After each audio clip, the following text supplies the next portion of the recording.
Well, we'll start with a reminder that we're we're conducting this meeting, even though we're all over the place.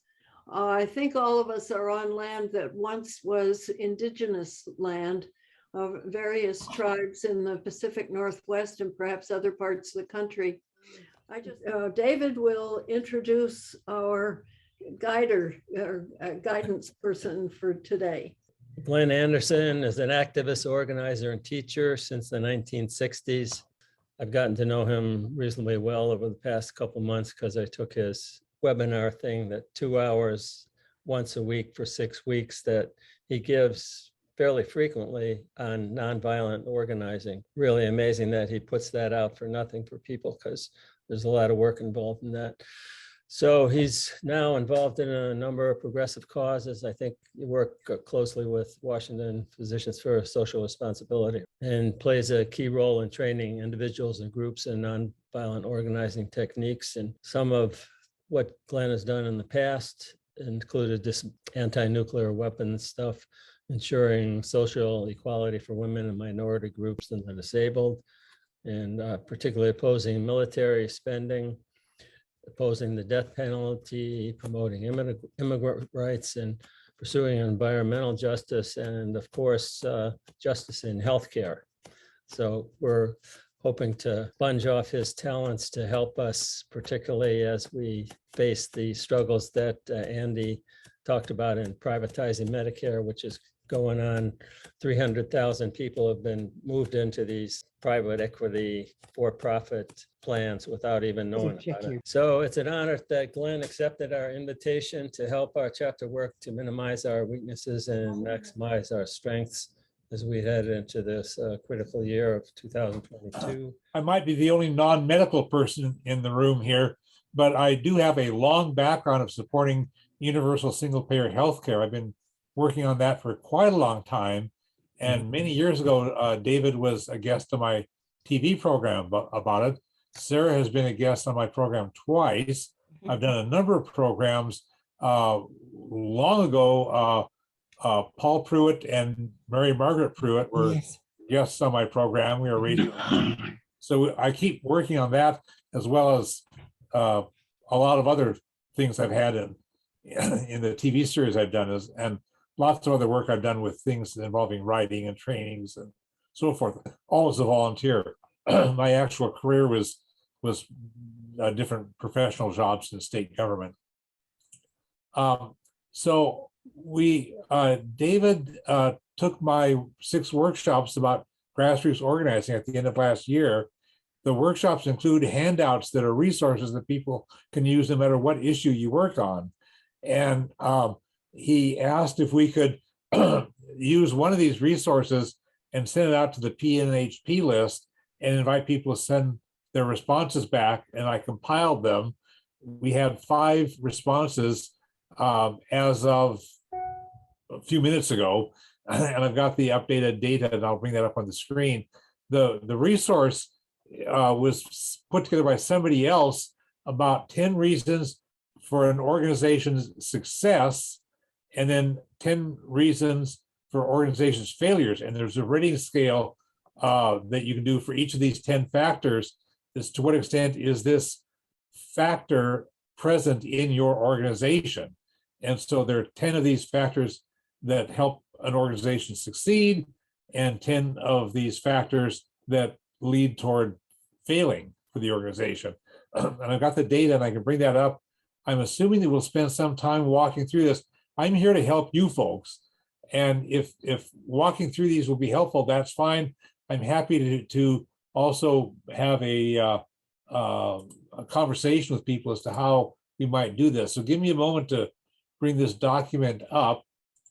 So I got responses back from 5 people. Individual responses are anonymous, so you don't know who rated what. And as I looked at this, I can see there is a diversity of opinion among most of these factors. There's only one that was unanimous of all 5 people. There are some that were like 4 to 1, but a lot of them were 3 to 2 or 1 and 2 and 1. So there's a range of opinion. And what that tells me, as somebody who's done this kind of work for a long time, is that different people in the organization have had different experiences within the organization, or they have different reference points within their own personal standards about how good is good enough, or how clear is clear enough, or stuff like that. And that's fine. I always believe that in any organization, we learn from each other. And I've used this model with some other organizations, and we actually have found things that we can improve the organization on based on what we discover. 5 is a pretty small sample size. But let me just walk us through this right here. The top 10 reasons for success, you can see in the left column are the different factors, clear goals, the will to succeed, focus on a limited number of goals, plan and timetable to reach the goals, and so forth. And you can see generally, as I look through the whole list of these 10 reasons that lead to an organization's success and 10 to failure, it looked to me at a quick glance that there's pretty clear agreement that you know what you're up to and you have a great will to accomplish that. There's also pretty good agreement about the financial aspects of the organization, and that seems to be okay. The fuzziness or the shortcomings seem to be in the planning, timetable, tangibility of goals, and whether the programs are exciting. So let's just walk through these briefly. You'll see the column here, the first column of numbers, the heading at that column says this factor is strongly present, or this factor very accurately describes the organization. Second column is this factor is somewhat present or somewhat describes the organization. Third column is somewhat absent or does not much describe the organization. And the final column on the right is this factor is totally absent or almost totally absent and does not describe the organization. So that simple 4-point scale is enough to spread people out. Commonly, I see, I like to have, I know a lot about methodology. Commonly, a 5-point scale is good, or a 3-point scale, so there's a middle range. This one has 4 variables instead of 5, but this actually works pretty well. And you can see that as far as clear goals, 2 of you say, yep, very much that's the case, and 2 say, yep, pretty good. So it seems like you are clear as PNHP, at least the 5 people who responded, as to what you want to accomplish. So that's good. Certainly with 4 to 1 saying strongly present or very active or somewhat present, or that's good, that you really do want to succeed. You have a good focus on a limited number of goals you see generally. Some organizations spread themselves, they try and do everything and they get lost in the smoke of all of that. I notice there's a big change here on this 4th factor, plan and timetable to reach goals, where 4 people said that factor is somewhat absent. The factor does not much describe the organization. So it may be that the PNHP here in this region might benefit from having a timetable or plan or some action plan worked out. And I don't know anything about PNHP at the national level. If there's anything you can tap into, do you have a viable, active national level? Oh, yeah. Is there anything from there that you could adapt and say, okay, here's how we can apply this in our Northwest region or in Washington State?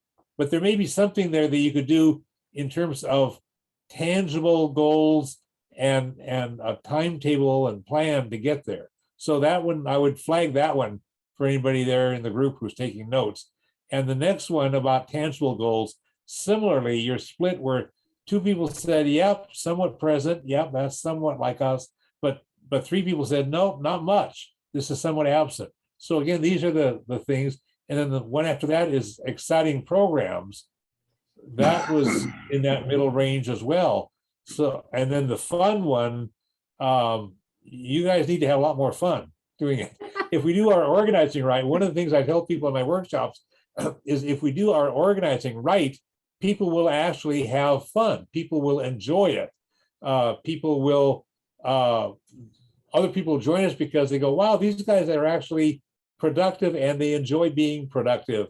And I try to do that in the meetings in the organization that I created a few years ago, the Olympia Coalition to Abolish Nuclear Weapons. And I chair the meetings currently. And the meetings are actually enjoyable and productive, and people are satisfied. In the workshops that I conduct, I tell people that businesses say, we want to satisfy and delight our customers. And I say, we need to do this in our nonprofit organizations too. We need to satisfy and delight. We don't have customers, but we have members, and we have people that we're trying to reach with our outreach programs, and people who come and participate in our activities. We need to satisfy and delight. So this looks like something that maybe you could find some way to help with. The board of directors function looks fine, and the income and bookkeeping, those look fine. So, but you had a couple of seemingly weak areas above in factors 4, 5, 6, 7 on the success side. Then below that, in this model, are top 10 reasons why an organization fails as an organization or fails to accomplish what it wants. And again, there's some diversity of opinion across the spectrum, but and on this first one about unclear or contradictory goals, somebody thought we don't have that enough. Somebody else said we don't have it, but somewhat we don't have it. And 3 thought, yeah, we do have it, either somewhat or a lot. So it might be just helpful to clarify. And I don't know about the other people, because we have more people in this meeting and you have more people in your organization than had responded. And again, just like on the top part, on the success part, where will to succeed was very prominent, 4 to 1 say, yeah, this is strongly present. And one person said, yeah, it's somewhat present. Here, on the failure side, you're not lost there either, because the lack of the will is not absent. So that's like a double negative. So you folks really do have the will to succeed. That's good. Some organizations have conflicts of interest in there, and you might want to just see if there's anything going on there. And again, this is a small sample size. This is 5 people who responded, and one person did not answer some of the questions. And as I looked at this, I thought my math is off on some other one as well. But sample size is important. When Booth Gardner was running for governor of Washington for a second term, instead of voting for him, because I thought he was not nearly progressive enough, I did a write-in candidate for a good friend of mine who's very good on issues. And then when I got home from the voting booth, this was when you'd vote in person at the voting booth, I came home and I phoned my friend and said, Bob, based on the exit polling data, you are projected to be the next governor. And I didn't tell him that Bob was the winner based on a sample size of 1. So the lesson for those of us who do research methodology is beware of small sample sizes. And we have 5 here, which is better than 1. Bob was a state employee. He went to work the next day, told everybody at his state agency they need to be nice to him because he was projected to be the next governor. And we were all surprised when Booth Gardner had a surprise upset victory and got a second term. Anyway, but this is the moral of the story, is about beware of small sample size. So if we had done this survey and everybody in the meeting today, or many people in the meeting, had responded, we might have different numbers. So don't draw too much from this, but there might be things that can alert you to say, we need to look into this and figure out. So I was just mentioning this because of the spread on the unclear or contradictory goals, and then down here on conflict of interest, where the numbers spread the same way. Boring programs somewhat describes the organization. That's unfortunate. And so you might take a look at that. No plan or timetable to reach the goal. 4 said somewhat present, and 1 said that's strongly present. So again, some of these in the reasons for failure are the flip side of the ones for success. And that showed up on the top half of the screen as well. the boring programs, the timetable for success. The one thing where there is unanimity among all 5 people in this sample was on the bookkeeping. So apparently, however you manage your money, you do it accurately, honestly, meaningfully, whatever. And the money thing, too little money, that doesn't seem to be a problem here. And likewise, on the top half of it, that seems to be okay. Dependable income was 3 to 1, saying very strongly describes you or somewhat describes you. That's good. The too many goals things, not so much describing the organization. Lack of dedicated leaders does not so much describe the organization. Lack of paid staff, 4 people said that describes you a lot. I'm always skeptical of paid staff as a remedy. My experience with a lot of organizations over the years has been when they hire paid staff, volunteers drop away. They'll say, well, we hired this person to do it, let them do the work, and I don't need to be a volunteer anymore. And the organization actually gets weaker because the volunteers disempower themselves. And then that's one problem. The other problem is the organization has to spend a disproportionate amount of time, energy, board meeting time and energy trying to raise money to pay the staff, and the staff ends up being displacing the volunteers thing. So although 4 said that describes the organization, I don't see that as a negative factor at all, based on my experience with some other organizations that have been, I think, weakened by hiring paid staff. I much support volunteer efforts. I've been a vigorous volunteer since the 60s, and I've never made a nickel on this stuff. Anyway, so how do you folks want to proceed? Sherry, you're the chair. David, you're the guy that brought me into this experiment here. How do you folks want to proceed with these numbers? Do you want to play with any of the contents? Does anybody have questions about the methodology or the model or anything? I'll leave it up to Sherry and David to figure out what you want next. Do you want me to bring this off the screen and so we have a better view of the gallery? Yes, yes. Yes, please. Okay, I'll bring down the share screen. Okay. And there we are all back again. Okay, now Consuelo has her hand up. Good. That's a Sarah, good way to are you start. running if you're running the show, go ahead and I'll Sure. help, but you're in charge. Okay, Consuelo, you're on.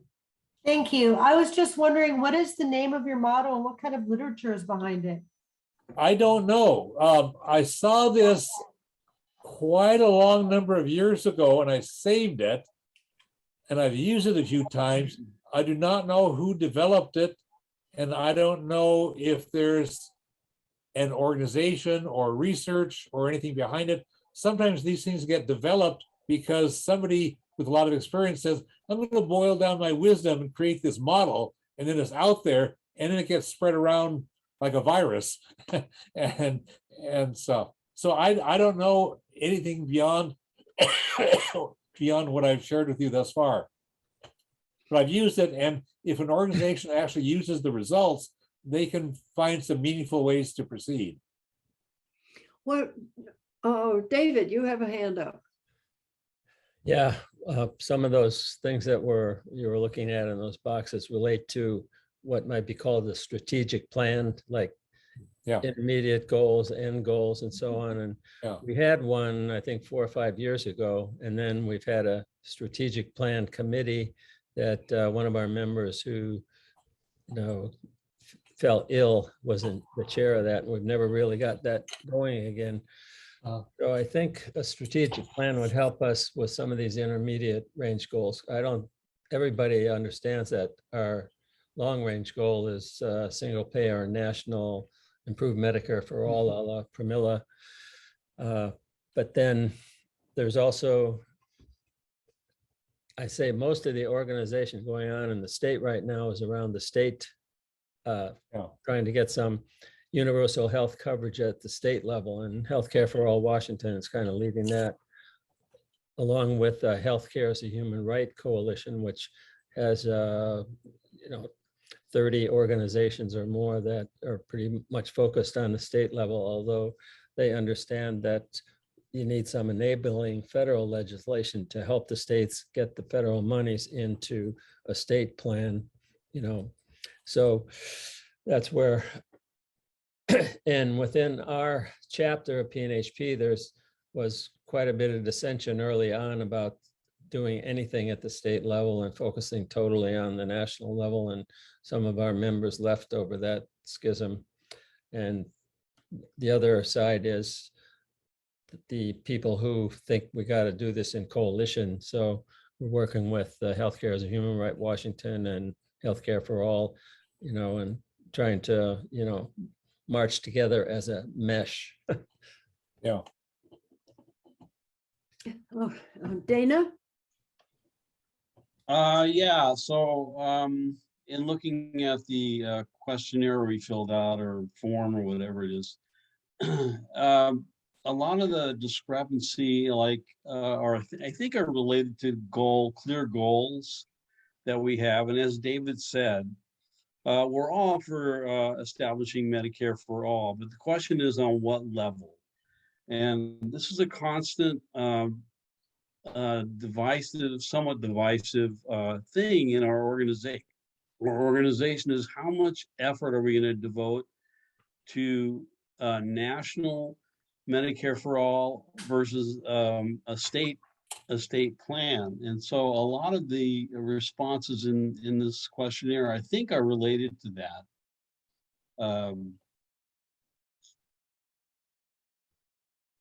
Well, Anyway, that's what I'm saying. That might be a useful insight. And because you've had, you know, your name is National Health, and but the action has to be at the state level, a lot of people believe, including Healthcare for All Washington.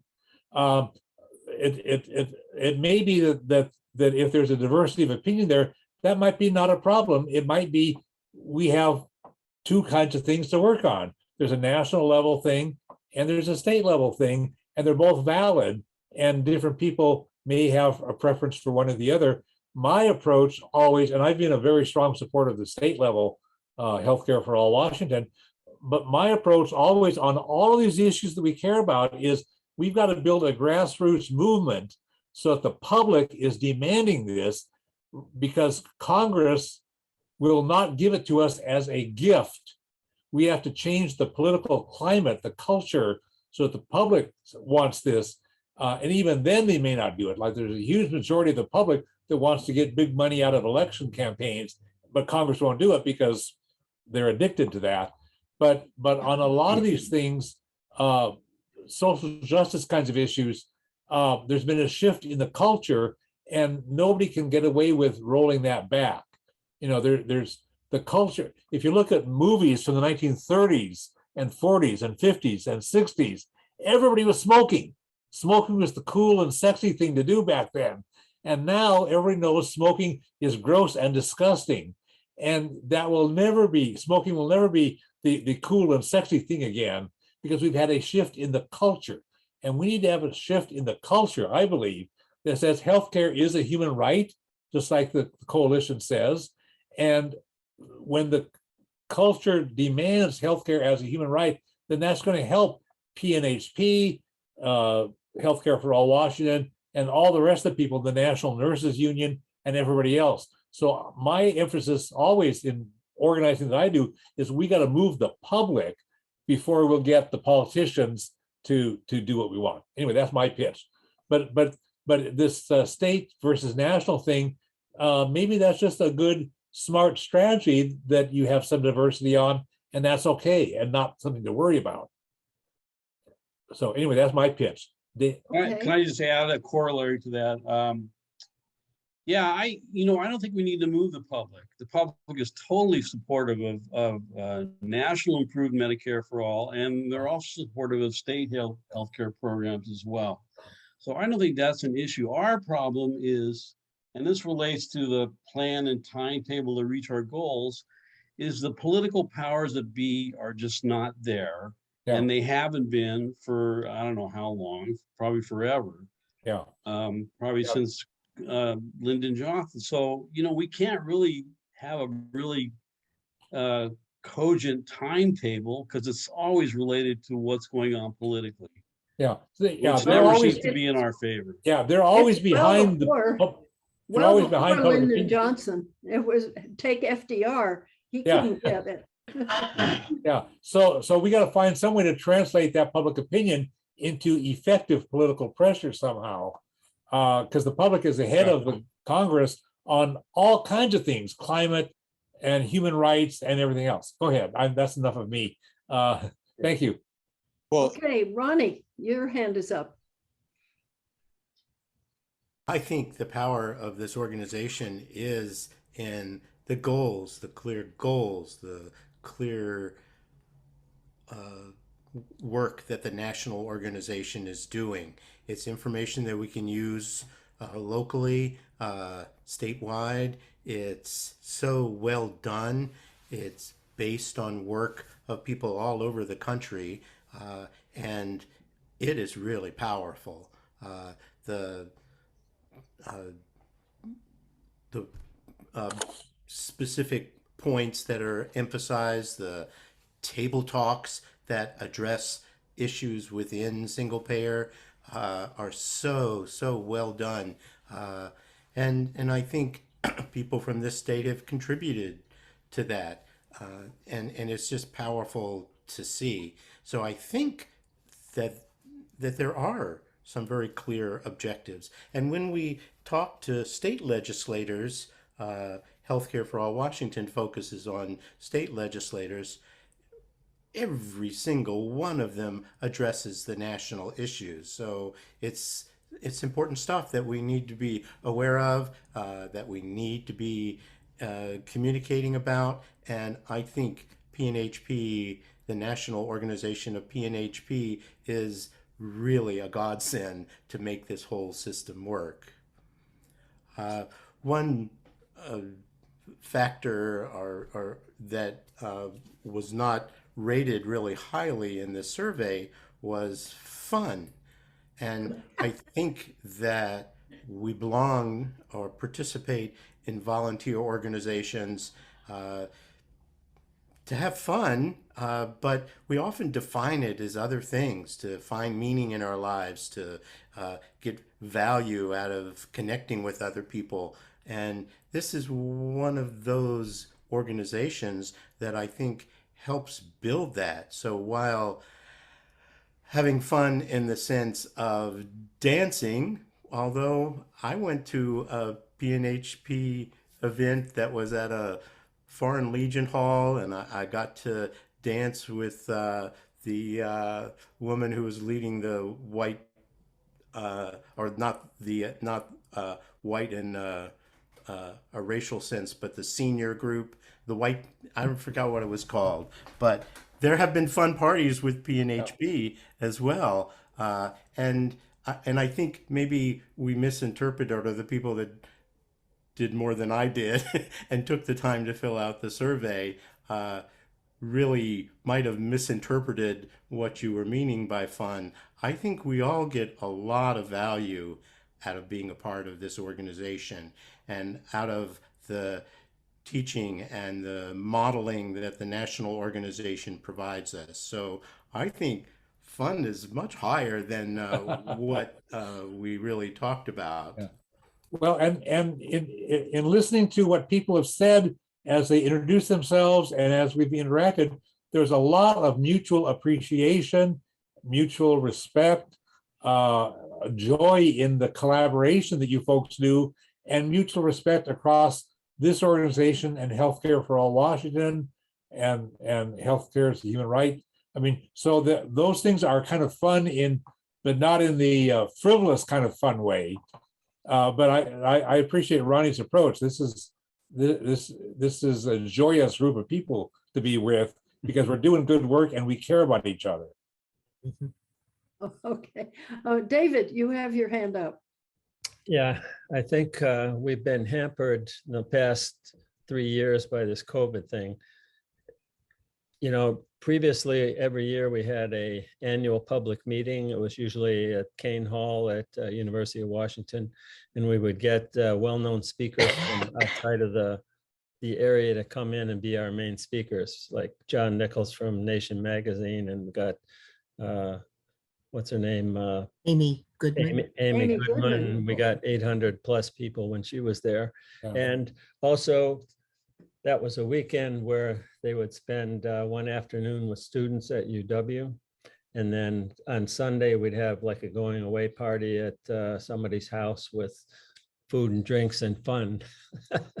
And Frivolous fun. unfortunately, we haven't been able to do that in quite a while. And I think some of the people who are in it for the fun have dropped away a little bit.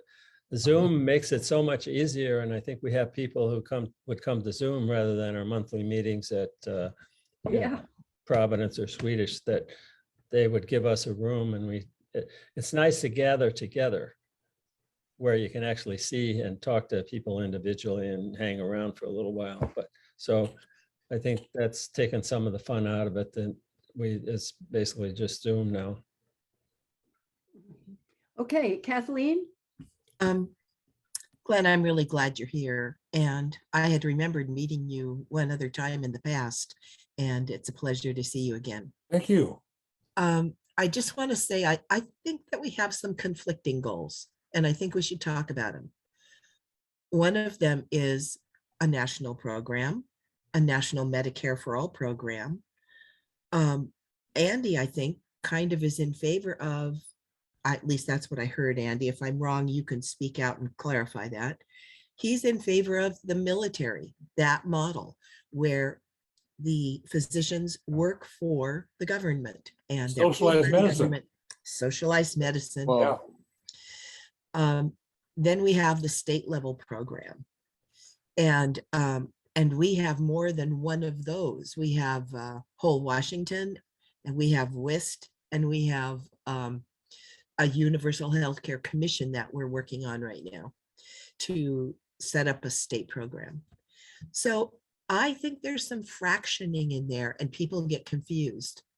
So I don't think the goals are quite as clear as it may seem. I know that we all want to have healthcare for everybody. We don't want to have any more mothers dying because they haven't had healthcare and prenatal care.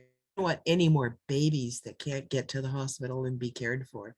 We don't want to have people having to travel 2 hours by car to get to a hospital or a facility. We just don't want that. Mhm. But we're not exactly agreed on how that could come together. And I think that we need to really have a conversation about what do we really want. Okay. We have Healthcare for All Washington, who focuses primarily on the state. We have us, who are focused primarily on the national. Now, we have members that are cross membership. We have cross memberships. We have a lot of people who care healthcare no matter what, to want to be involved in making that system better. But I think that we need to have a free-for-all conversation about what we really want and then make a decision about it, and then let's go for it. But we haven't done that, and we can't do it publicly right now. Right. So maybe now is a planning time. Maybe now is the strategic planning time, David. I don't know. That's my observation. That can be helpful, just even to clarify. And it may be that that you, as a group, you can say, we have these values that ground us. There are different ways of expressing those values, whether it's socialized medicine, where like the VA, where the government employs the doctors and owns the hospitals and all that. That could be one way of expressing the values. And these other models that we're pushing for the national level or state level can be other ways, and different organizations can do different things. But even just the clarification that Kathleen proposed discussing can be helpful. And then we have so much in common if we're grounded in our best values. And then if we have research showing the validity of this model or that model, we can share information across, even if not everybody works in the same organization. Some people might find that they function better in this organization versus that organization, and that's fine. And some of you here, I recognize because I know you through Healthcare for All Washington. And so there is overlapping membership, And that's a strength. So we all learn from each other. But I think Kathleen's suggestion for clarifying is one way to step forward, even though the sample size of 5, so we're in pretty good shape on this, but there's probably some variation that's worth playing with. So, Thank you. thanks, Kathleen. Merle, you're next. Got to unmute. You know, I think the Build Back Better failure is conditioning a lot of whatever kind of goals that we are going to confront. And I think too that there is a lot of support on the streets for in the middle of the COVID thing for universal health care at whatever level. And but I think before this, I think maybe it was David who posed the question as to whether we thought the Build Back Better was an inhibiting perhaps factor for it. I would say right now that California has one that's up before the assembly, I guess, and that we might see some positive coming out of the failure of Build Back Better, raising that issue. And I take a different view that initially I thought it would dilute the experience of trying to go for universal health care.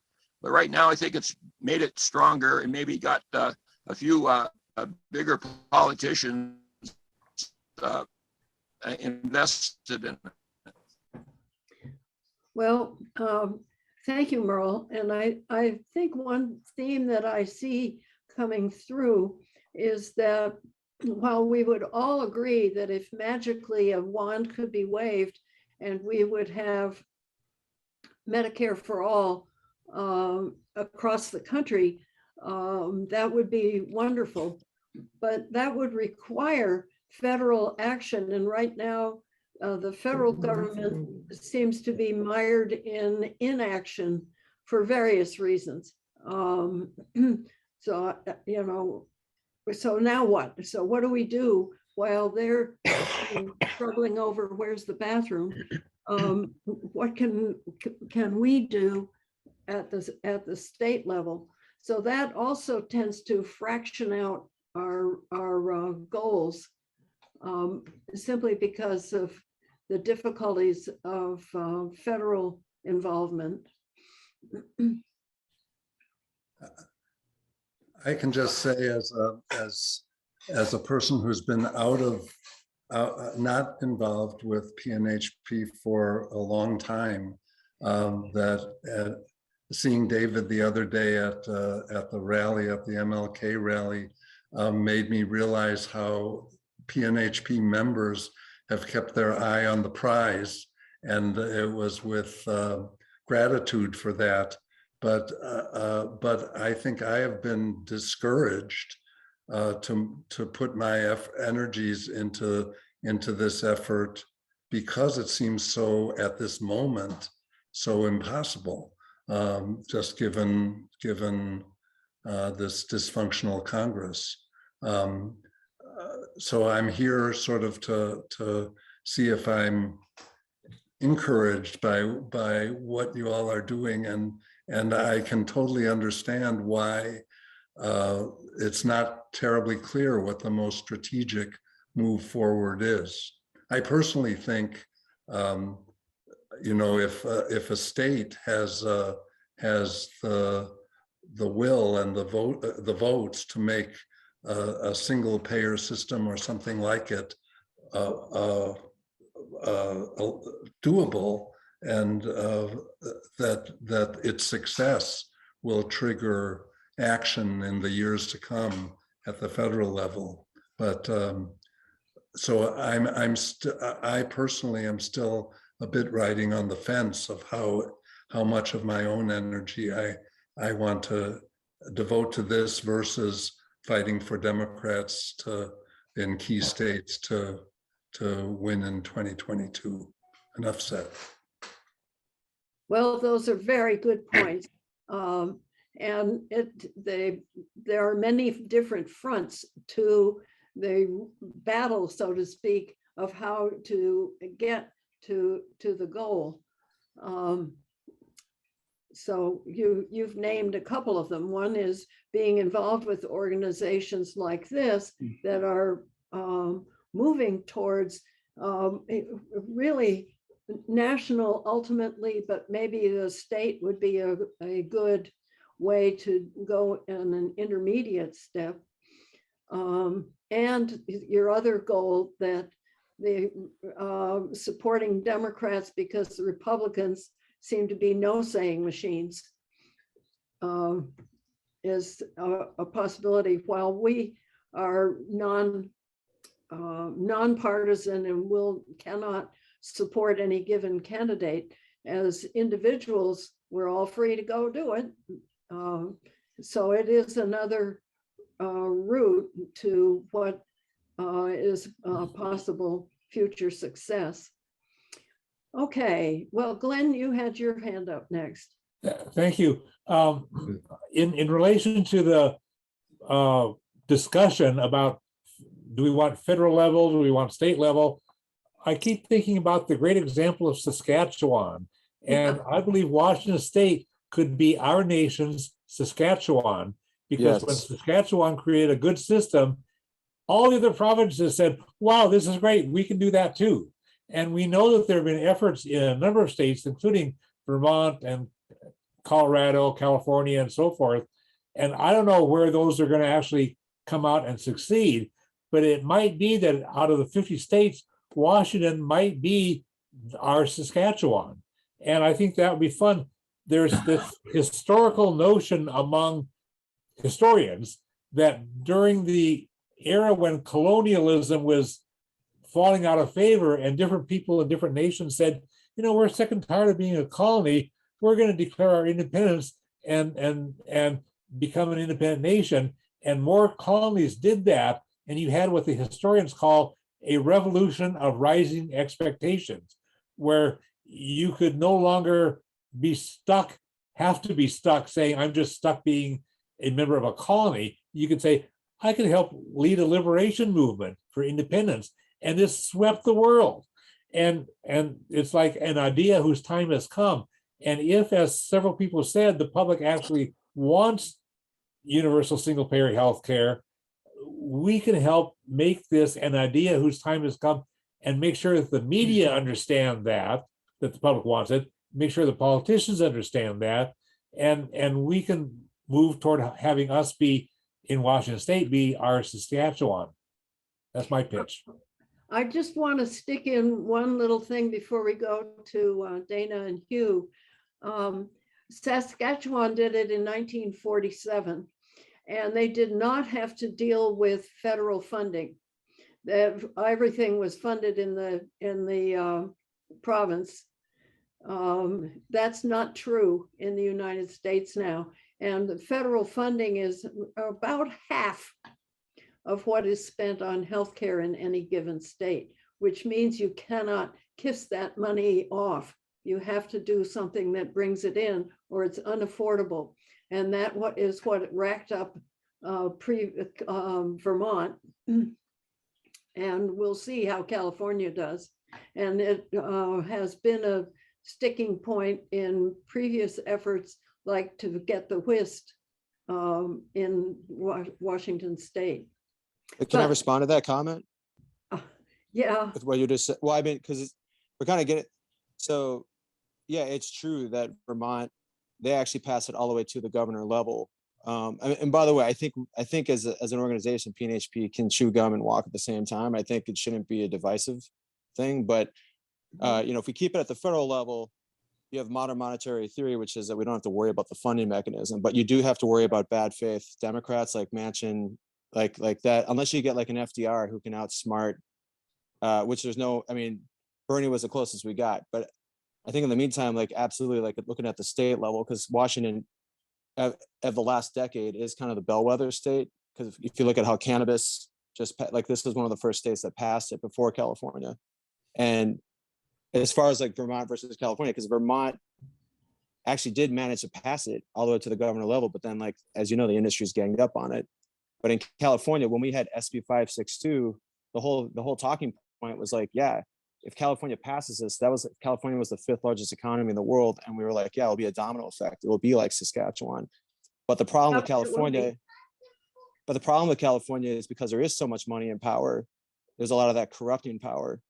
And I do think Washington is in that sweet spot for the same reason that Washington is of late the leader of progressive policy. I think there's not as much money and power in the negative sense here that I think we could actually defeat it. So I don't think the only trick is the funding mechanism. If we can articulate, because at the state level, we can't deficit spend like they can at the federal level. Right. But I think because of that reason, though, it will probably, if you look at how cannabis is about to be, I mean, even Texas is flirting with it. That is because there's just so much money at stake. Unfortunately, industries are going to be losing money if we do like a single payer system, but so the lobbying power won't be there like there is for cannabis legalization. But in terms of like the domino effect, it will if we can nail the funding mechanism, it will probably all it takes is to show the other states how to do it. And yep. I know that when we did Initiative 1600 here in Washington, we learned from what the corrupt Democrats who shot down the bill in California, and sometimes it's a citizen initiative, like Florida they just passed, even though Trump won Florida, they passed minimum wage as a ballot initiative. So it may come down to something like that. But anyway, so I predict it probably will be at a state level, unless we get someone out of nowhere like an FDR who can outsmart the current Supreme Court by packing it or whatever. I mean, there's so much corrupt stuff at the federal level at this point. It's probably going to have to happen at the state level. But I think we should, as an organization, we should just keep promulgating information and enabling people to at least know the truth. But right. I don't think it should be divisive. Okay. Okay, Dana. Yeah, I kind of lost my train of thought there listening to Andy, but that's okay. Okay, we can come back to you. We'll go to Hugh. Entertaining. Well, no, I think the issue that I wanted to bring up was that the purpose of this forum was mainly to build our grassroots momentum and build up our organization by attracting more people to what we're doing. And I just see the problem with some of our conflicting goals could interfere with that, actually. And I'm kind of asking Glenn how we can deal with that. Well, I've worked on a lot of movements over the years, starting in the 60s, Vietnam War, and lots of things. And I keep seeing the potential for informing people, helping people tap into their best values, and helping people feel empowered to act upon them with practical solutions, and bringing more people into the movement, sharing the information, bringing more people in, and having some smart strategies. And the workshops that I offer that David has taken at the end of last year can do that. And I'd be happy to do that for the healthcare movement here. And then the group exercises I could tailor to focus on healthcare outreach strategies, outreach movement building stuff, specifically around healthcare. Because right now when I do group exercises, it'll be, well, how to abolish nuclear weapons, how to get a $15 an hour minimum wage, how to do this and that and whatever. But we can do it all on healthcare and see if that provides some resources. But in the work that we do, I mean, there's all kinds of ways of bringing people in.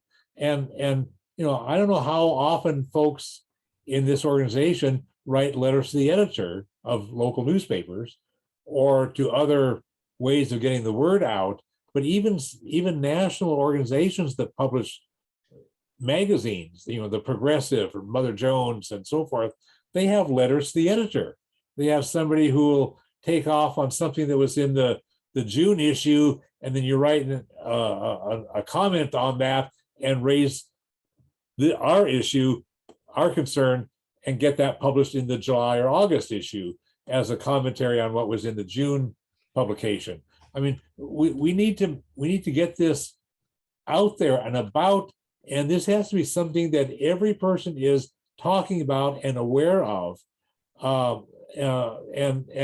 so that it's a hot public issue, and the media have to pay attention to it, and the politicians have to pay attention to it, because this is what everybody is talking about, and that it's hard to break into that because there are all kinds of other things, of course, that are preoccupying, but some of that is bullshit distractions, celebrity divorces or sports games, blah blah blah. But if we can get this to be a hot issue that the public is talking about, and there's energy driving it, I mean, and it's possible to do it. I mean, you look at just a few decades ago when gay rights was in the closet, and it was not even safe to talk about it. And then it became okay to talk about, and then people found ways to get local governments to take incremental actions to have non-discrimination in employment policies. Or if you're a city employee and your partner you're not married to, but the partner's the same sex as you, we'll extend our employee health benefits to your partner, even if they're the same gender as you. And all these, bit by bit, and Washington State passed a law allowing equal rights to marriage. And lots of states did that. And the US Supreme Court, yes, those guys agreed that that's a nationwide thing where equal rights to marriage becomes the law of the land. And all this happened in relatively few years. Women's right to vote took 72 years from the first time a convention was held at the national level in 1848 until the constitutional amendment passed in 1920. That was 72 years for women's right to vote. The gay rights thing, we've made enormous progress in just a few decades. And we could be on the verge of getting a tipping point for healthcare for everybody without insurance companies. I mean, we could raise this and make this such a hot issue that we could hit a tipping point with that. And that's the kind of approach that I like to do. Well, I wrote down a note that says we should, as a group, talk about sort of farming out more letters to the editor and the like, or even trying to write op-eds. So I will, I've taken that to heart. So Hugh, you're next. Thanks, Glenn. And that partially answers one of my questions. And I think I was a bit younger and missed the really mass mobilization of people that stopped the Vietnam War. And if you think about the powers to be that were brought to bear with that movement, it gives me hope that the powers to be that we are contending with now to try to bring single payer healthcare to the forefront. My first question is, I want to kind of ask and poll the more experienced people in the room who were involved in those efforts at that time of what they thought the most important things were that mobilized the populace to get behind the idea that that war was immoral and had to be stopped. And I think the war that we have now is primarily money and politics, which has been legitimized by the Supreme Court, that has, and the evidence for that is how that our current our Congress is stalemating, because the Republicans have a single purse, and if you don't toe the party line, you don't get any part of the purse. And of course, the Democrats have a broader tent, so they don't have that muscle, and they don't have a leader like Lyndon Johnson who will slam somebody up against the wall and tell them do this or else. So number one is, what were the essential elements in the 60s that brought the military industrial complex to its knees? And the second question is, how do we engage a contingency who are in the trenches? Our clinical practitioners, of which there are none in this audience tonight. And number two, our trainees, our students and residents, because they are so overwhelmed with clinical volume, given the pandemic, that they have no discretionary time or energy. So those are my two big questions: is how can we harness, because the thing that brought the Vietnam War to its knees was the fact that people were dying. Right. In chaos, there is opportunity. We have the biggest health, public health crisis of a century. And in that chaos is our opportunity to bring this important message to the American people. So how do we do that? Yeah, I just want to briefly answer Hugh's thing on how the Vietnam War ended. And I think you're right. I think it was because Americans' sons and daughters, American parents' sons and daughters were dying in a war that they could not see any reason for fighting. As far as bringing the military-industrial complex to its knees, they didn't do that. But the politicians did listen to, and the politicians also were having their sibling, I mean, their sons and daughters dying as well. And so, I think they were on board, and I think we had a different kind of elected representative at that time as well. But the issue is the same. People's sons and daughters are dying now because of poor health care.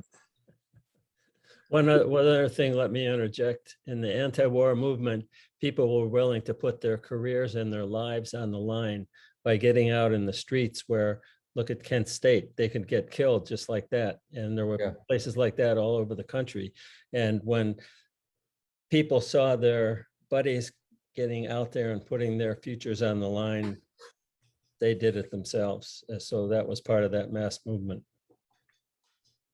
So we need to bring the medical industrial complex to its knees. Right, exactly. You saying, and the congressional capitalist complex, which is now appears to be unstoppable because it has corrupted our government to an absolute stalemate.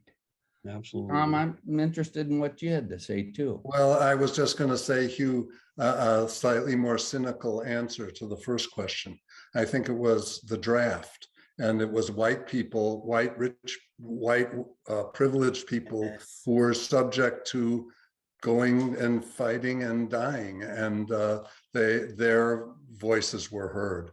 In Iraq, with no draft, the Iraq War, the conflict in Afghanistan drew no such reaction, So I have a somewhat more cynical view of what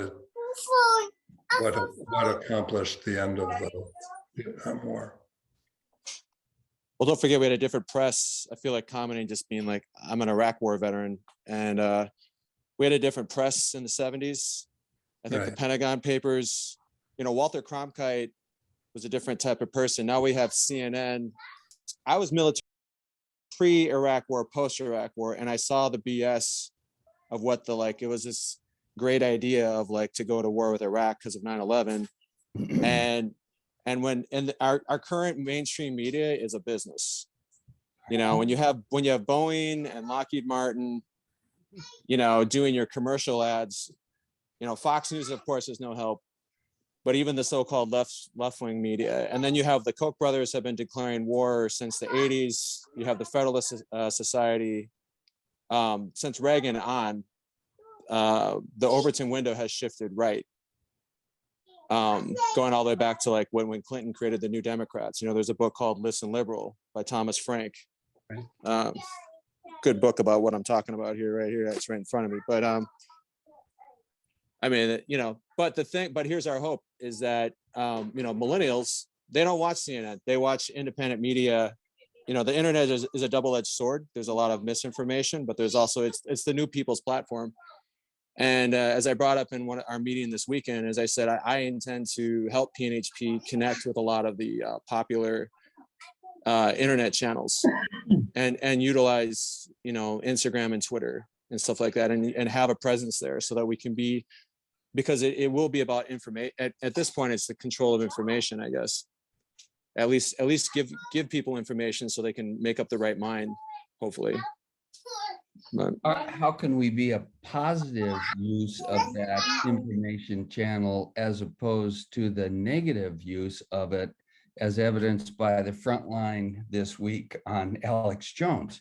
I mean, we have got to rise up in that information channel to help present the truth and the need and mobilize the 70% of our population who feel like we must have universal access to a single payer mechanism, right?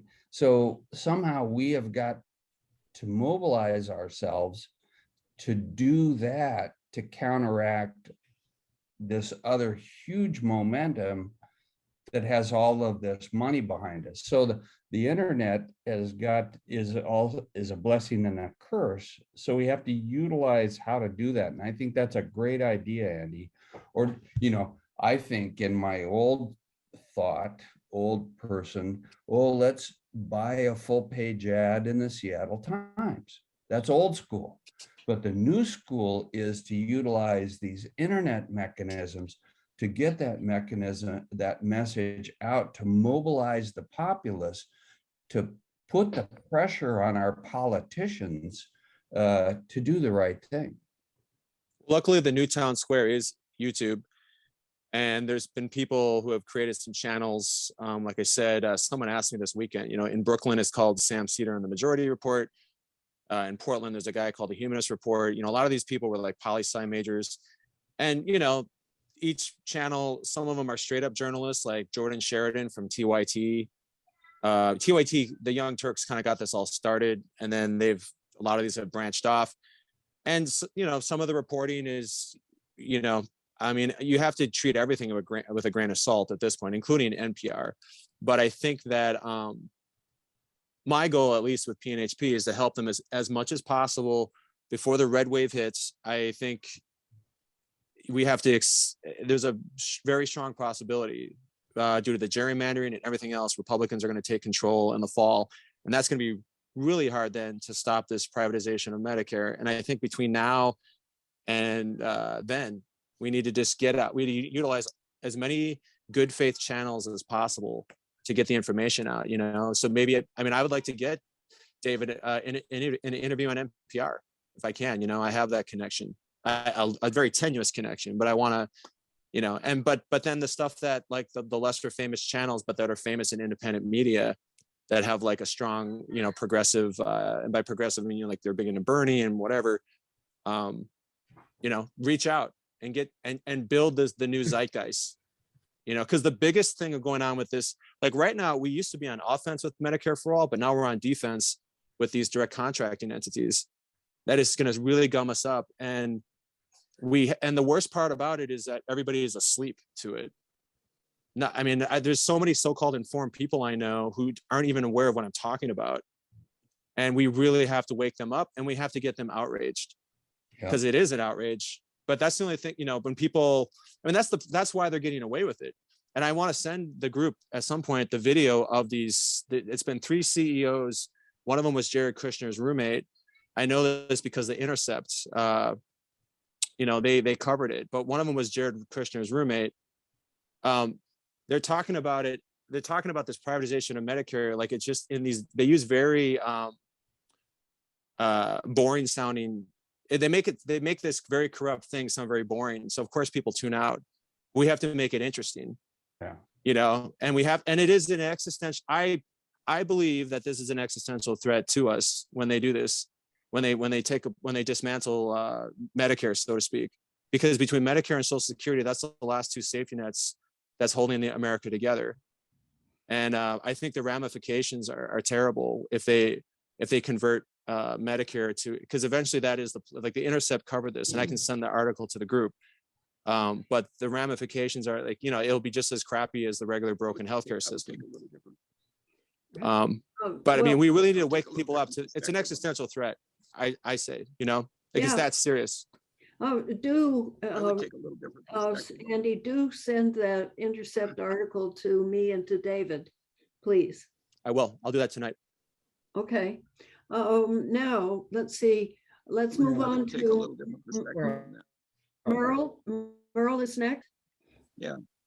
I would just say I would take a little active than that. We have polls that show that young people, can everybody hear me?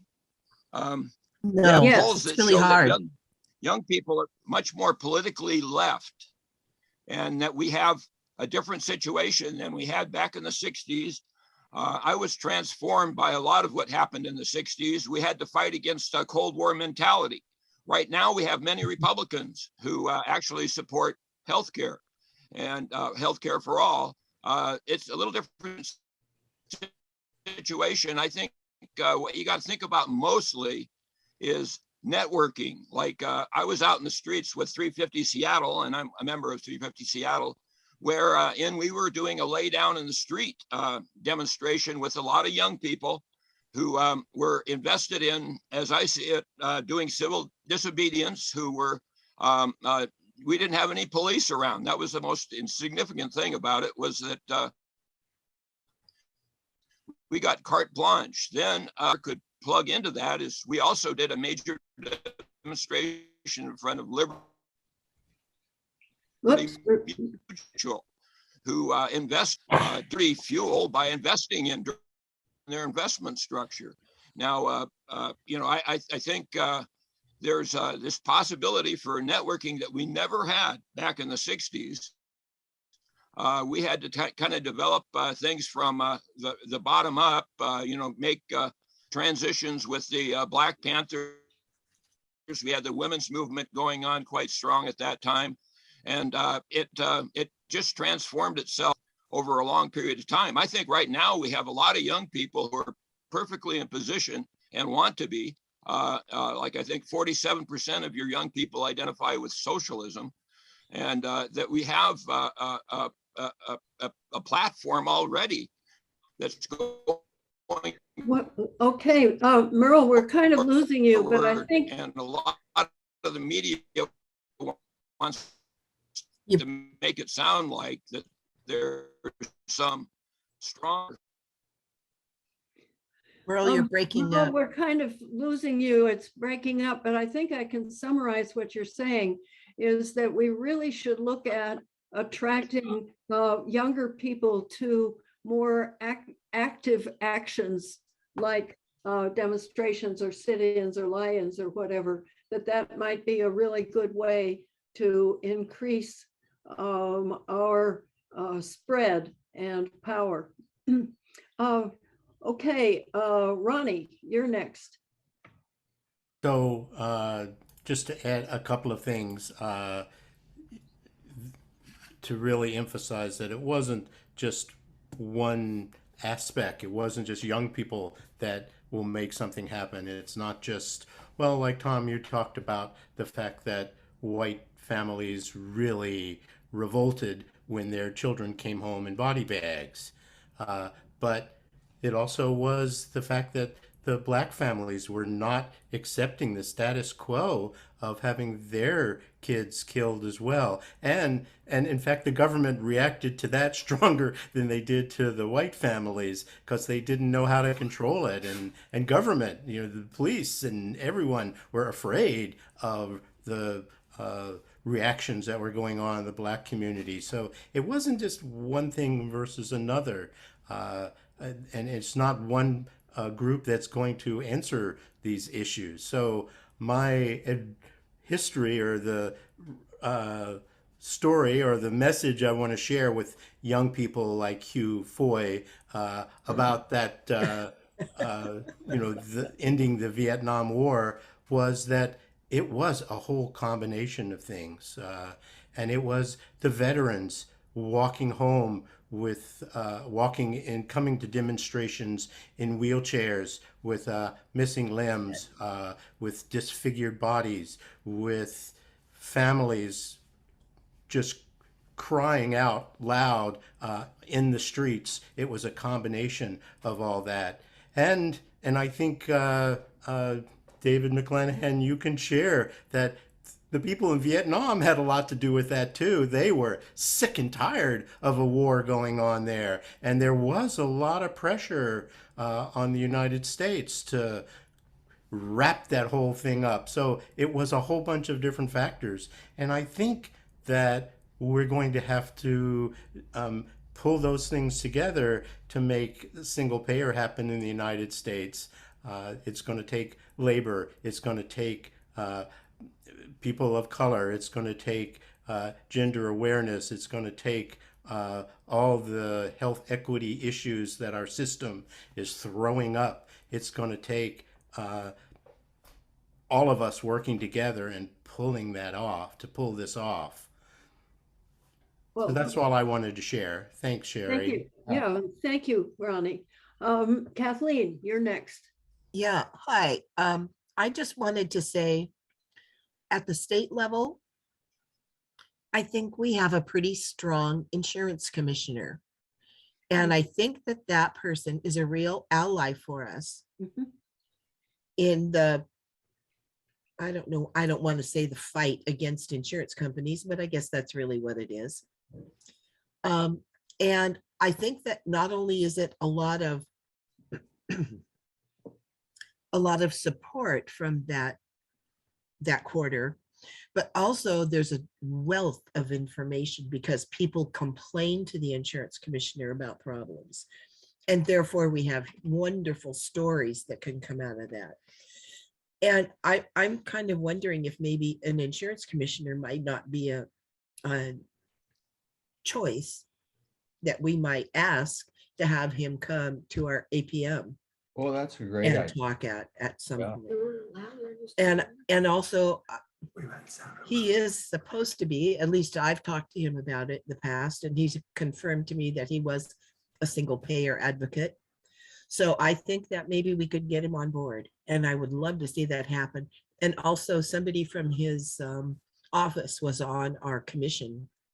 It's Universal Jean Health. Meyer, and she is on the Universal Healthcare Commission. And Mhm. I think that what's also a very good sign is that of the 15 members of the Universal Healthcare Commission, 0 are insurance company representatives. I rest my case. I'm sorry, I'm sick, and so Okay, well, I Haven't hope been it doing- isn't COVID. I don't know if it is or not, but Oh, well, go whatever. get yourself tested. Yeah. Okay, Glenn, you're next. Thank you. Yeah, I appreciate all the creativity and all the experiences and insights that people are sharing. Yeah, I mean in Vietnam, the troops that refused to fight were a major factor of it. Also, I was active in the peace movement at that time in the 60s, and when we'd have peace rallies, the biggest applause at the peace rally, the whole event, was for some Vietnam veteran who came back and said, you know, I've been there and I know we don't belong there. You know, I didn't understand what was going on when I got drafted and sent there, but once I saw what the reality was, I know we don't belong there. And that guy would get the biggest applause of anybody at the rally. So we did that. And analogous to that, I mentioned in the chat that in a lot of movements, what happens is people who've been victimized by the current system tell their story. I mean, this is a lot of what Amnesty International does. Here's somebody who is imprisoned because the government doesn't like their religion or their politics or whatever. And I testified to a state legislative committee a while ago about the high cost of prescription drugs. And I said that I come from a very hardworking family. My cousin's son, Jonathan, died because in our nation, your healthcare coverage depends on your employment status. And a bunch of people at Jonathan's workplace got laid off, and he lost his healthcare coverage. He had some kind of a medical condition that was serious. he needed an expensive prescription. While he was unemployed, he could not afford to refill that prescription. And he died on a Saturday, even though he had found a job that was going to start 2 days later on the following Monday. This is what our current healthcare system does. Congress needs to know about it. I made sure that that state legislative committee hearing knew about it. But we need to have people who are not served by our current healthcare non-system, as Sarah calls it, tell their stories. Here's how I got hurt by the absence of universal single payer healthcare. And if we had these stories come out, just like Amnesty International keeps sharing stories, that can move people at the heart level beyond the work that we do, which is mostly at the head level. And I'm encouraging us to use strategies that will appeal to people at the heart level, including finding ways to appeal to people's best values and people's best ethics. Build upon that. Doctors and nurses are among the most well-respected professions in our society, and you can draw upon that, and even pharmacists like Ronnie, who knows? But I know doctors and nurses keep getting rated at the top, while used car salesmen and politicians keep getting rated at the bottom. So use your status and provide some leverage there. So I appreciate that. Also, one other thing about Vietnam, I knew that the Vietnam War's days were ended when there was a peace march on Wall Street by a group of business executives who knew that the Vietnam War was hurting the economy and hurting their businesses. They were not weapons manufacturers, but when you have business executives against the war marching down Wall Street, we've reached a tipping point. Okay. Oh, that's a really good thought. While we've been talking about the end of the Vietnam War, it has brought to my mind the end of the war in Afghanistan, which in many ways is similar. The biggest difference that occurred to me in the end of the war, both of them happened when the United States, for whatever reason, says, we don't belong here, we want out. And they basically sent everybody home. What was different this time is we had wall-to-wall coverage of the disorder of bundling everybody onto airplanes and getting them out. And we just didn't have that kind of coverage in Vietnam. I think there was one film of the last helicopter leaving, but that was about it. Whereas President Biden had to watch all this disorder playing out constantly on the TV screen. I'm willing to bet that the Vietnam War departure was similarly messy, but just not that well documented as such. It's kind of interesting. Large resistance movement. Can you people hear? There was a rather large resistance movement, and the Vietnam War, I think it was the first time we lost the war, and we had actually a good bubble after that, which was we had a good bubble beyond that, which was that we hadn't had to get ourselves involved in a war for the. Again, a little echo here, trying to get myself off. But the war resulted in something good, and it mobilized a lot of people, and a lot of the people who have kids right now who are very mobilized by that same experience. I find it to be very galvanizing, this idea that we can go from matching our bad health for our world to the bad health that we individually have here in this country alone, and that that this pandemic that's happened has united a lot of people in believing that we got to resist the medical establishment, the insurance establishment, and that I think comes from the ground up, and that's why I think networking, since there's a lot of agreement on how this should happen, networking is the primary thing. We don't have to go through that transformation, at least from the younger kids' points of view. They have a lot invested in going forward in a healthy fashion worldwide. we didn't have that back in the 60s. We we're concerned about the cold warriors, the Lyndon Baines Johnsons of this world. Now we only can really fight against the awkward Trumpism that we see now, but that's still a galvanizing point to where there's a resistance that goes on there to a certain extent. But as I see it, there's a very good chance to have a blending of people, a networking of people that's even stronger than what we had going on in the 60s. Okay, thank you, Merle.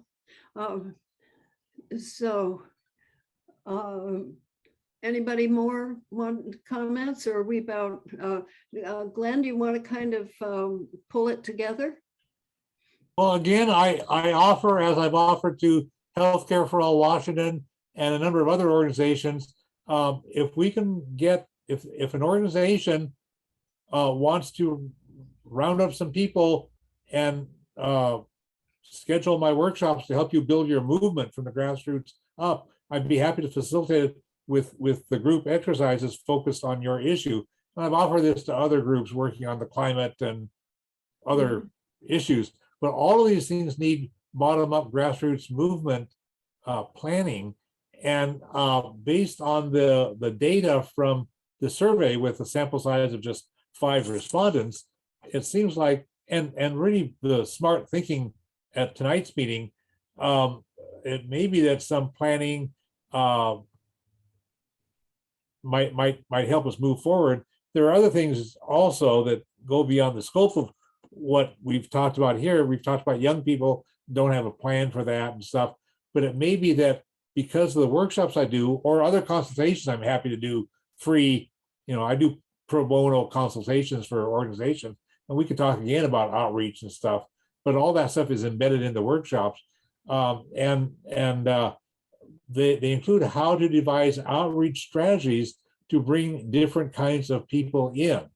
And we're not going to use the same method to get everybody in, but there are some kinds of people who can be reached using some kind of outreach method or appealing to this aspect of their values or their interests or whatever.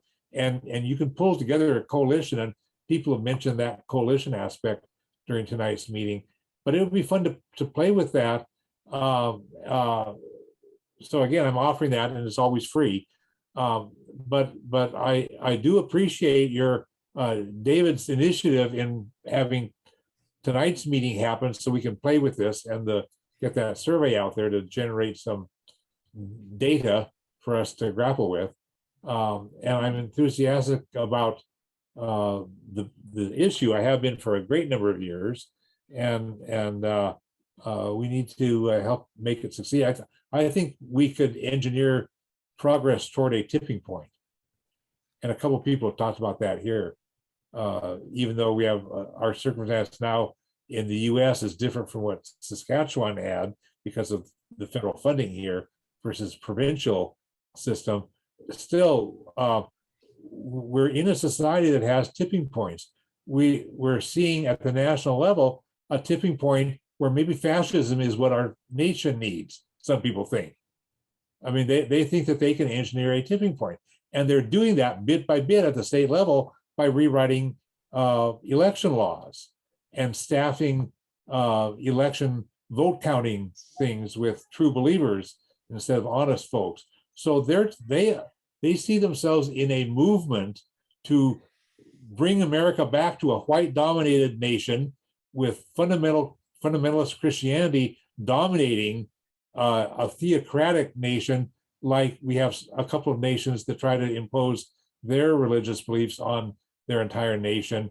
These folks are doing that here, and they see themselves, I do a lot of reading and study, I work with people on that, they see themselves as on a mission from God to transform this nation into something of their sense, and they're making actual progress toward that.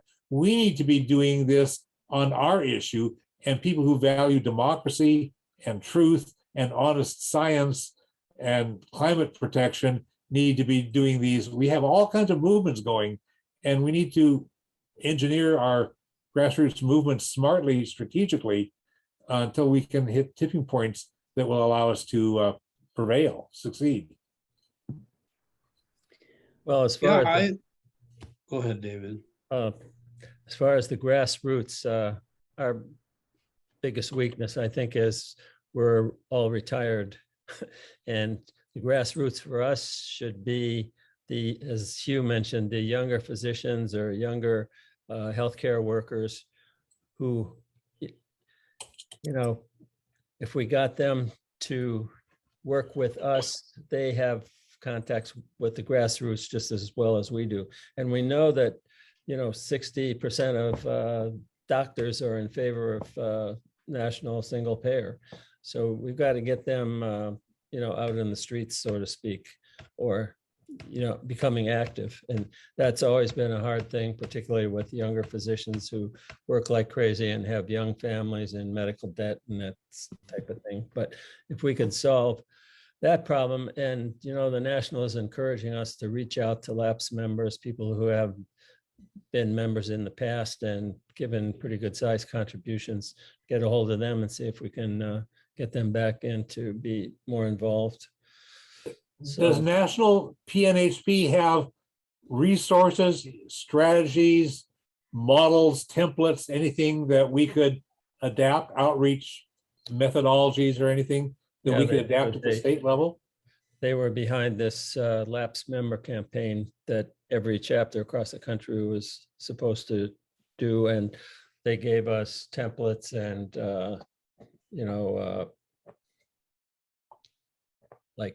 if you're going to call somebody, here's what you can say to them and answer questions. And if you're going to send them an email, here's what should be in the email, and postcards and that kind of thing. So I'm very impressed with PNHP National in the last year and a half when they got a new national director. And Susan Rogers, the national president, has been very, very active in organizing across the country and sticking her head out there and saying things in public. And, she was involved with Camilla in that letter. So, and also they're going to hire another organizer at the national level to work with the chapters. Right. There's more interaction with us about things to do than there used to be.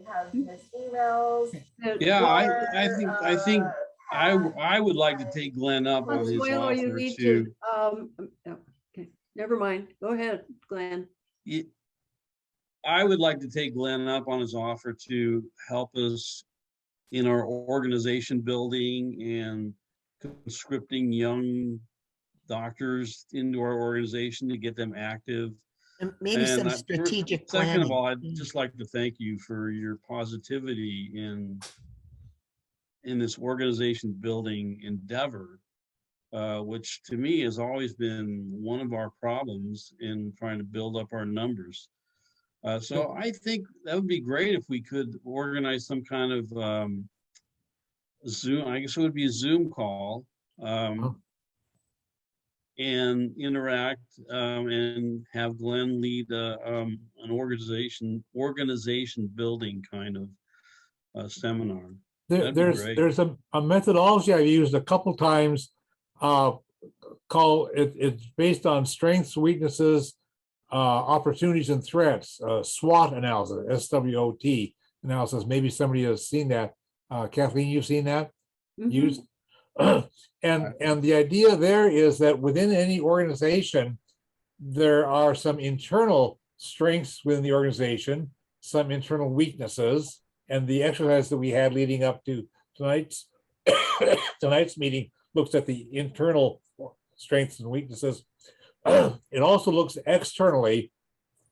What are some opportunities outside of the organization that we could figure out how to interact with to bring resources in, to reach out to them, all the an exchange between our organization and the outside world.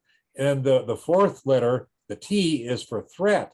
Not that somebody is like going to come after us shooting, but any organization exists in the context, and the external negativity could be a threat, such as the political climate is moving away from our values, or we're looking at some challenge coming up outside that's going to compel us to diverge from our path to have to take care of some other emergency. And so we're going to lose momentum in our own strategy.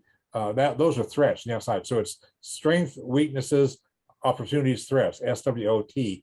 And I've done that before. It's been quite a number of years since I've done that, but we could do something like that if you want, or there are other strategic planning models. Maybe somebody else could lead them. It doesn't have to be me. But it's helpful for organizations every decade or so to look at how are we doing, what can we learn, what can we figure out, and how can we solve some problems that are holding us back, and then how can we move ahead to a better future. Well, since David actually went through all your 6 presentations on this, maybe he could ferret out the most valuable ones for us, or the one he would think be most productive. Well, Glenn was talking about focused on single payer. He's made that offer. So if we were going to try to set up something like that, we'd want to have Healthcare for All Washington and Healthcare as a Human Right Washington people know about it. And so, we could get 10, 12 people involved, because it is a commitment, like 2 hours on a Sunday for 6 Sundays in a row, or Mondays, 6 Mondays in a row, or I don't know if you'd want to do it the same way. I'm doing the series again now on Sunday afternoons and Monday evenings. So we could pick a time that works well for your organization.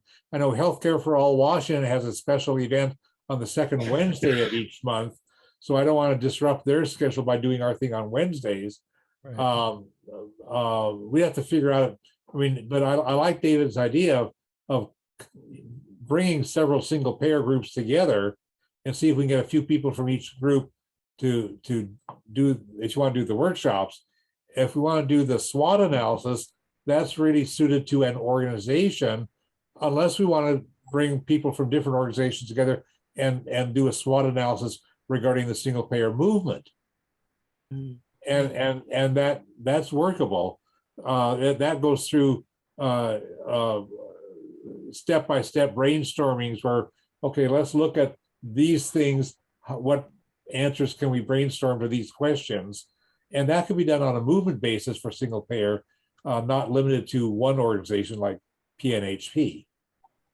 I think that's an excellent idea. I really think that we need to all get together to gain this momentum, and then to get our message out to our critical players and to the public. Yeah, I appreciate the mutual support and the overlapping membership of this PNHP and Healthcare for All Washington. And so I think if we can learn from each other and collaborate in a movement building way, rather than split ourselves off as different organizations that are aloof from each other, I think this will have some better synergy. And then within each organization, the people within that organization can help move them ahead, because we have several organizations that are allies, really. And one of the smart things to do in organizing is figure out who are your allies. I think our name, Physicians for National Health Program, is off-putting from the get-go to many people, because they consider it to be educational elitist group of, entitled, wealthy people, professionals. So I think we've got, and David, you've done a lot of work across these organizational boundaries. And so I think that's really good, is to get us all together as a coalition that's all headed in the same direction. Yeah. I don't have any medical background at all. I just care about the issue and stuff. My medical connection is, we had somebody in the group here who was from Everett Clinic, and that person might know the old Everett General Hospital on North Colby Avenue. And my grandfather was a carpenter, and he installed the doors on that hospital in the sometime in the mid or late 1920s. And I don't know if those doors are still there, but that's the extent of my my medical background. I just want to interject one thing. It's that North Seattle Progressives has a Sunday afternoon meeting from 3 to 5 every Sunday. Okay. So it can be pretty packed in terms of if we were to do it on a Sunday. So I'm going to recommend that we don't do that because we would probably like to have some of those people at the meeting. Yeah. They're a pretty gung-ho group. Okay, good. It may be that the best way to go is through the it's standing committee. I haven't got the right word, but there's a committee of the healthcare as a human right that David, you go to, steering committee. Maybe that's the best place to try to pull together, have people raise their hands for which time of which day of the week, and then pick one and everybody and then try to set it up for a 6-week time period. Do you think that might be a way to do it, David? Well, I could broach the subject. I did mention that at a couple of steering committees that Glenn was offering this, and a couple of people said they were interested, but I don't know that anybody followed through with it. Yeah. When I do my series of 6 workshops, and when we conducted a 4-part course on nuclear weapons, we would offer these twice a week. So like my workshops, when I run the series of 6, you can choose either Sunday afternoons or Monday evenings, and these are on Zoom. So we've had people from elsewhere, depending on their time zone, do it. When we did our nuclear weapons course, we've done that about 10 times, a 4-part course. And we've done Saturday mornings, 10 a.m. to 12 noon, and Tuesday evenings from 5 to 7 p.m. And that way we've had people in different time zones. We've had people in all across the United States take our nuclear weapons course, people, somebody from Europe, somebody from Bangladesh, somebody from Kenya, based on their time zones. So it may be that if we want to do something that really focuses on healthcare reform in a bold, smart way, multi-organization way, that I could offer the series twice. I just wouldn't want to conflict with other workshops that I'm doing or other standing schedules things. But we could do it also like twice a week. So if somebody wants to do like the Wednesday afternoons or Wednesday evening session and the Saturday morning, we're not doing the nuclear weapons course right now, but we could do like twice. And then you could have people from your different coalition members on this issue, or people, maybe the Wisconsin group or the Pennsylvania group or whoever, or somebody from the national office. I mean, we, with Zoom, that might really work. What pops into my mind then is one-payer state. One-payer states. Which is pulls together people who are working on efforts in a lot of different states. So that might be worth including as well. So that's a network, a one-payer state? One-payer states. Never heard of it.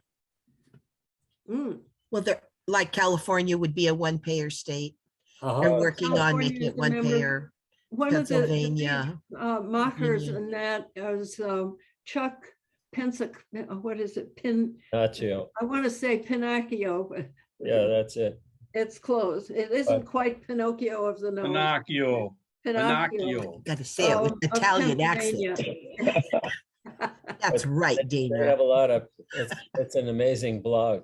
There's about 10, 15 people blogging every day on it, but Steve Kimball, who's an expert on ECDs, is on it, and he's a PNHP guy from Hawaii who was on the national board, and there's all kinds of people with expertise. Kip Sullivan, I don't know if you know that name, but he's really an expert in, you know, the nuts and bolts of all the different quote single payer plans and fake plans.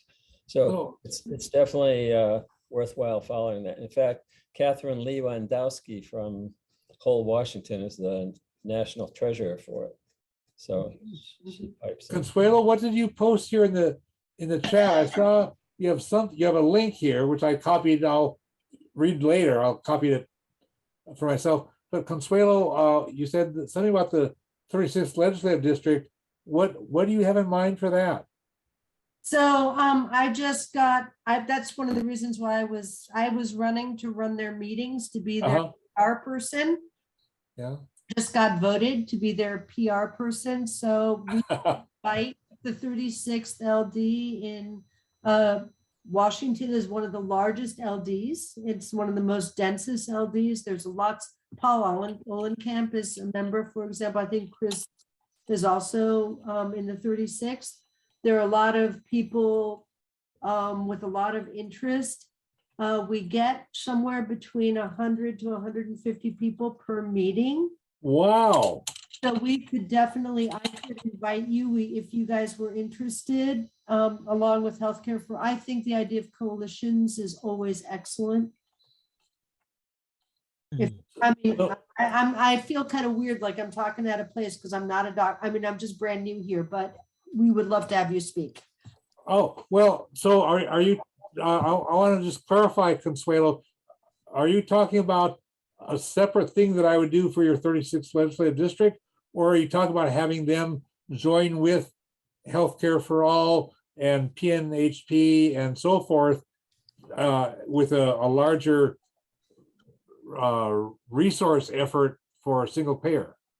I think that a larger resource effort for single payer would be more appropriate for that audience, that because not all activists. Okay. It makes sense. So yeah, so if the people who are interested in putting, I don't know the players. I know a few of you folks and a few Healthcare for All Washington folks, but I'm not organizationally in a position to be able to convene them. I'm offering, and if people from the relevant organizations want to pull together and do something, schedule either my 6 workshops or some variation of that, we can do that. And then Consuelo, you can bring those people in as invitees. Is that the way you have it in mind? Yeah, we have this like the Wednesday night speaker series, Sherry.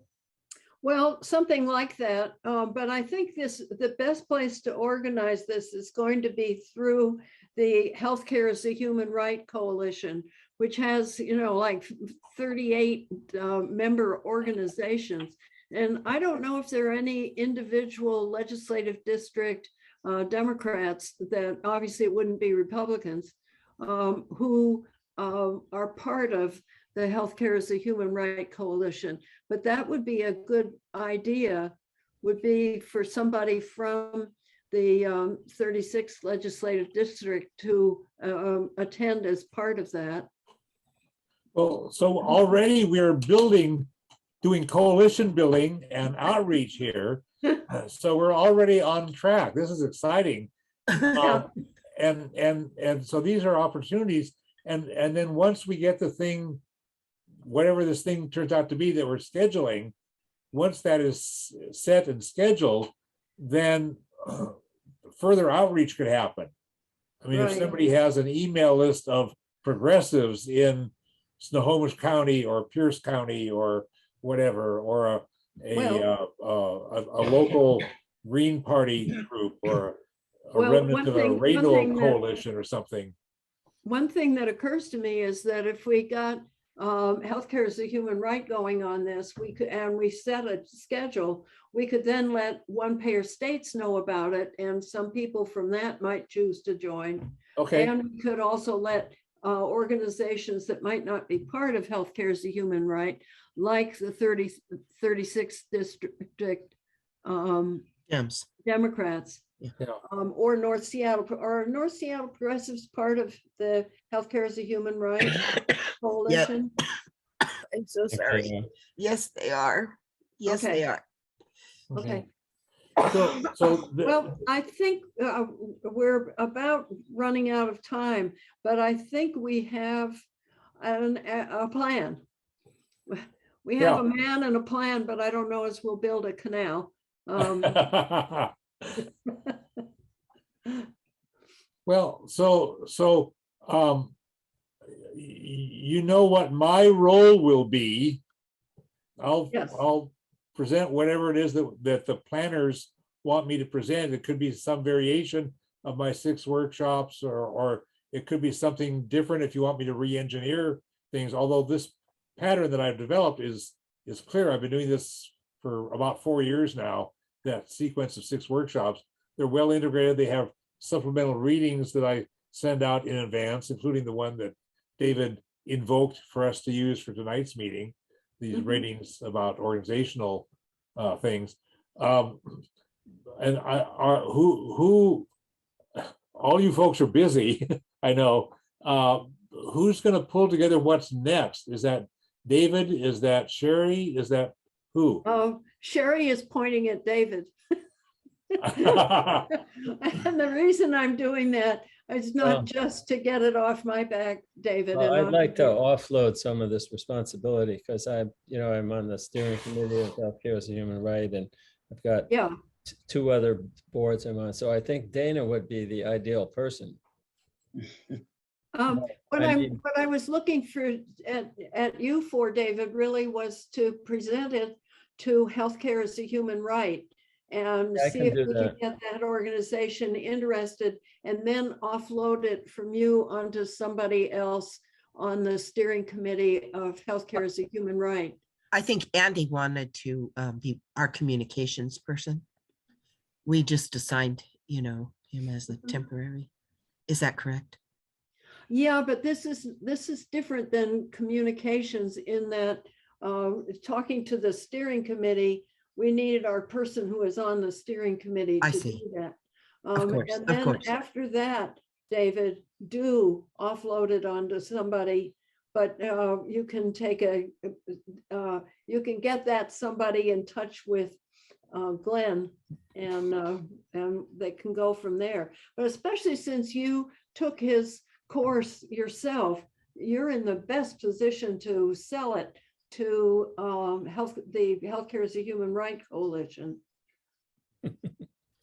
Particularly since it was our idea to start the whole thing way back when. Yes, it was.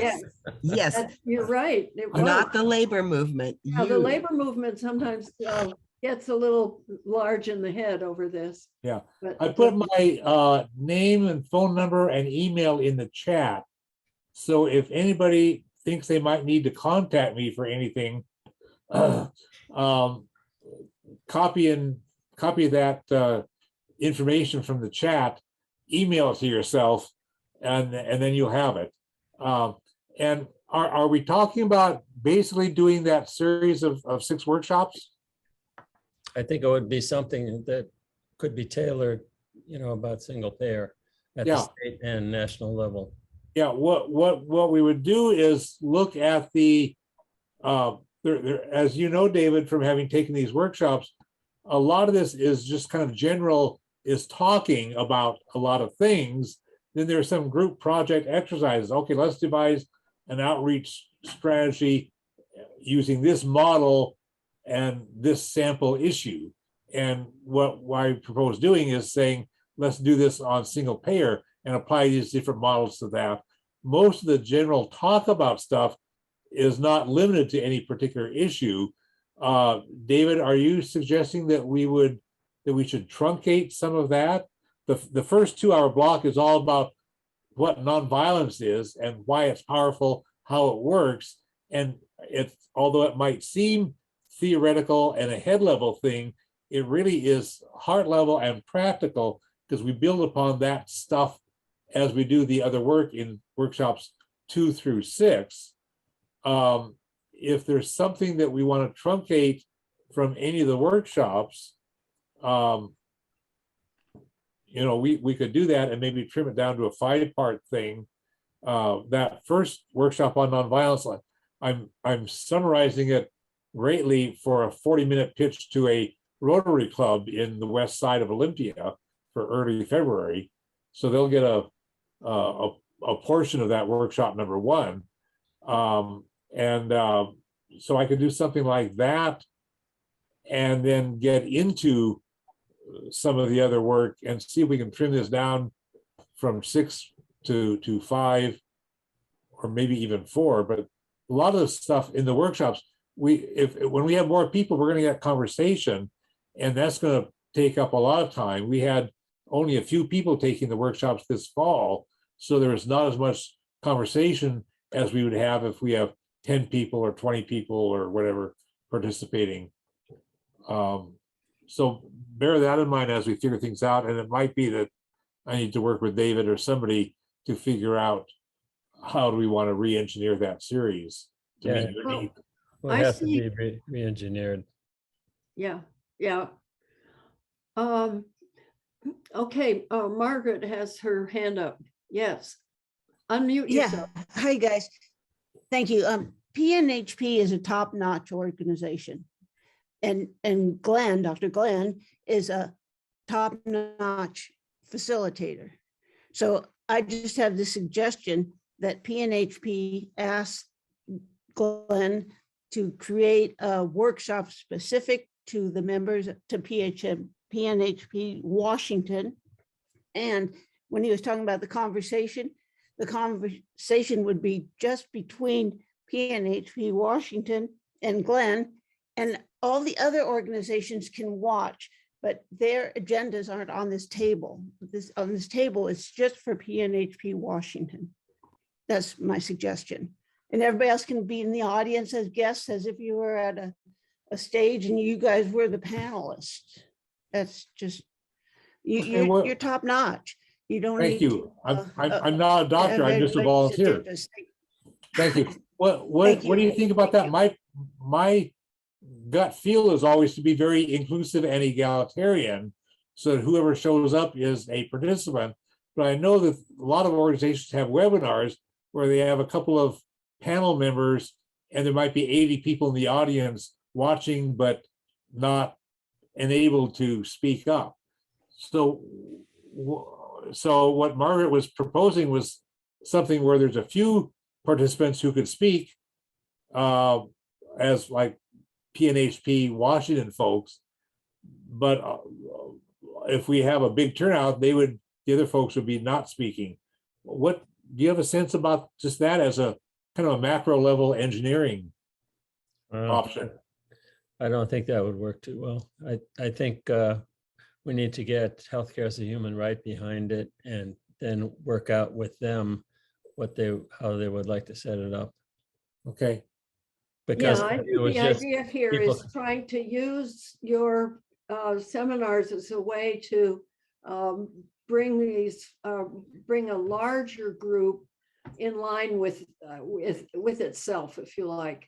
Yeah, that's my inclination, because we have a lot of allies, and if all the allies can see themselves as equal participants in building this movement, rather than a stratified thing where there's a few of us talking and then a lot of people into enforced silence, that's kind of off-putting. Yeah. I want everybody to be a valid ally, but we'd have to figure out how to manage that. Well, and a lot of these people have different frames of reference. Some of them are not healthcare professionals, but they're policy specialists, they're lawyers, they're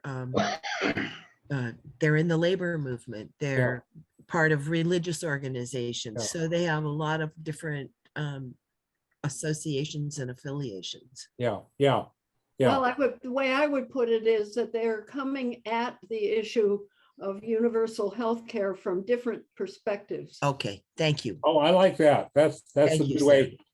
Because what happens, one of the things I mentioned in the workshop is that when you work on whatever issue you're working on, immigrant rights, abolishing nuclear weapons, reforming the criminal justice system, whatever, there'll be some people who will be your natural allies where of course those people or those organizations will be with you, but there will be other people who are tactical allies. They might not see themselves as part of the immigrant rights movement, but because they have certain other values and issues, they will ally themselves with you because you have something in common.